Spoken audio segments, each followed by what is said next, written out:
everybody, what's going on? Adam Agro once again with another review for the Overshield.com. Today I'm going to be reviewing a Wizard's Lizzard.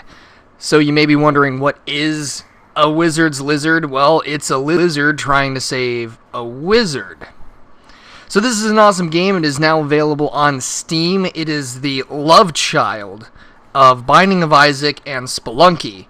So if you're not rushing to buy it right now, you haven't played Binding of Isaac and or Spelunky, or else you would go buy this game. So a Wizard's Lizzard is awesome. You can pick multiple characters, well, once you unlock them, of course, but you start off as Raga, which is the lizard who is featured in the main cutscene. You have the whole randomly generated dungeons that you do in Binding of Isaac.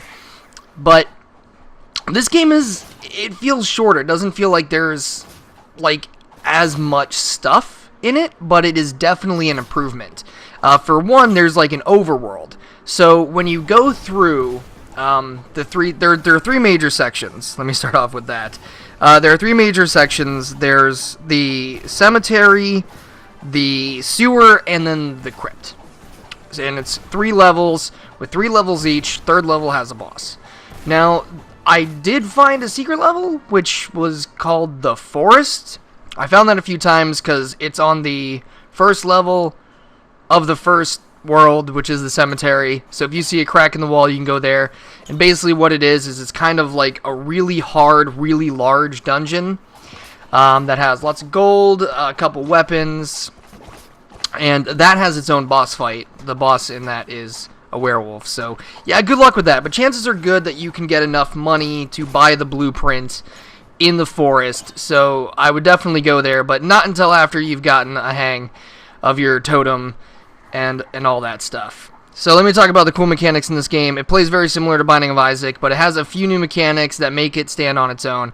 And one of them is the totem. It's basically like a turret that you can set down and it'll shoot enemies in 4 directions. There are different kinds you can get, which is pretty cool, so that adds a lot of variety. There is a lot of variety here, there is a lot of replayability here, and it is a lot of fun, but I have an issue with the price. The price is $14.99, whereas the Binding of Isaac is only $4.99, and I don't think they've made enough improvements to justify that. It does have achievements. They're all really, really, really hard achievements. I think there's only like between 5 and 10 of them, so they're really hard ones. So if you do get them, they will be top tier. There aren't trading cards yet, but I'm not going to fault it on that because hopefully it will get trading cards because it does have an awesome art style. But there are also games cheaper than Binding of Isaac that are like Binding of Isaac. So if you're a big Binding of Isaac fan, you're going to have to check this out.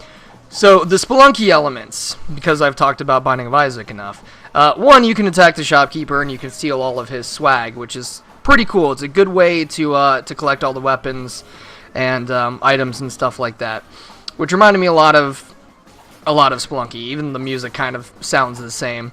Another thing is you actually get shortcuts. Even though there are only 3 levels, you can eventually unlock shortcuts to get to all those levels. So that makes grinding and all that stuff a lot easier.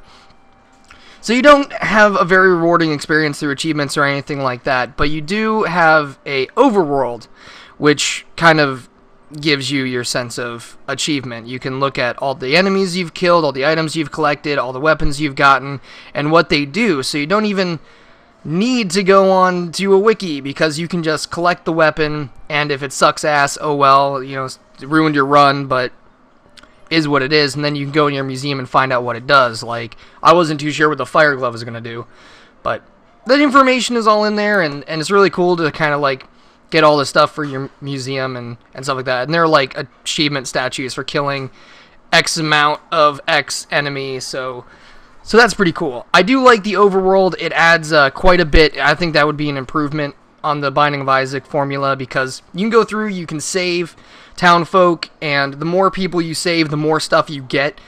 Like, for example, you get more money.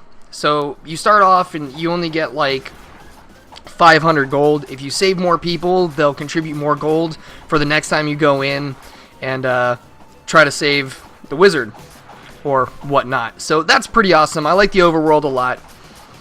The bosses are pretty hard, but pretty fun. You can shoot in all the directions, and it comes with controller support built in, so you don't have to use Joy to Crap, because Joy to Crap can go fuck itself and die twice. I mean, even Ed McMillan hates it. I mean, I saw a live stream where he, like, motherfucked Joy to Crap, so why put it, you know, whatever. But hey, Rebirth, yes, excited.